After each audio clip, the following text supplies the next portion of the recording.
3 jours après les faits, c'est la première fois qu'elle raconte ce qu'elle considère comme une tentative d'enlèvement. Dimanche matin, cette femme se promène dans la campagne poitevine autour de chez elle. Une voiture s'arrête à son niveau. Il est descendu pour me rejoindre et m'a demandé mon portable et de monter dans sa voiture. Et quand il a voulu me pousser pour rentrer dans sa voiture, j'ai poussé son bras et je suis partie en sprint vers la départementale. Je cours et là il se met à me courir après. Et du coup, en arrivant sur la départementale, j'entends la voiture démarrer, donc je comprends qu'il est retourné à sa voiture et qu'il revient me rejoindre en voiture. À ce moment-là, j'arrive à arrêter une voiture sur la départementale.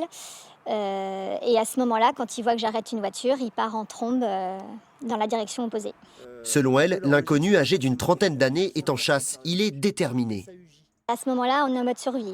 Je savais à ce moment-là que ça pouvait soit se terminer pour moi, soit je pouvais rejoindre ma famille, mais ça tenait qu'à un fil et je le savais, j'en étais très consciente.